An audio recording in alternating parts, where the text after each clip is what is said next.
আসসালামু আলাইকুম দর্শক শ্রোতা, আজকের ভিডিওটা আপনারা দেখলে সত্যিই অবাক হবেন, কেননা ভিডিওর মধ্যে এমন কিছু নিয়ে আলোচনা করা হয়েছে যা সত্যিই অবাক করার মতোই। ঢাকাপোস্ট.কমে একটি নিউজ পাবলিশ করা হয়, সেটি নিয়ে আজকের বিস্তারিত আলোচনা থাকবে।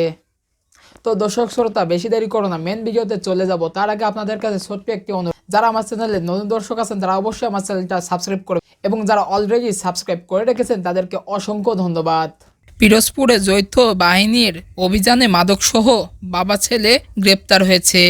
সোমবার ৯ ডিসেম্বর গভীর রাতে পৌর শহরের মধ্য এলাকা থেকে সেনাবাহিনী ও পুলিশের যৌথ অভিযানের তাদের গ্রেপ্তার করা হয়। জেলা মাদকদ্রব্য নিয়ন্ত্রণ অধিদপ্তরের সহকারী পরিচালক মোহাম্মদ বাবুল সরকার বিষয়টি নিশ্চিত করেছেন।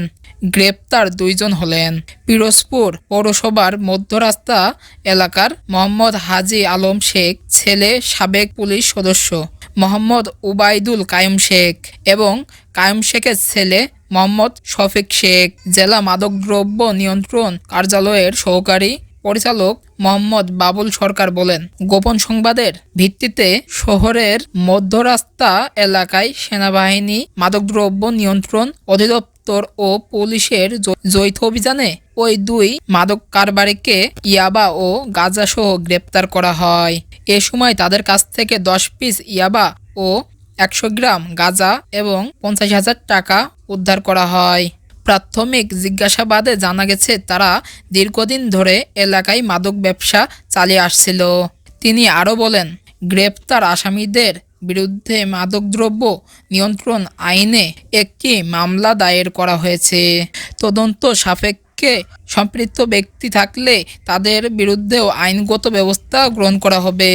এ অভিযানে পিরোজপুর সদর উপজেলার ভারপ্রাপ্ত commander lieutenant S K Adnan Mahmud সহ সেনা সদস্যদের একটি টিম উপস্থিত ছিলেন। তো দর্শক শ্রোতা, সম্পূর্ণ ভিডিওটা যদি আপনারা দেখে থাকেন তাহলে নিশ্চয়ই বুঝতে পেরেছেন ভিডিওতে যা বলা হয়েছে। তো আজকের ভিডিও এ পর্যন্তই। পরবর্তী ভিডিও না আসা পর্যন্ত ভালো এবং সুস্থ থাকবেন। আল্লাহ হাফেজ।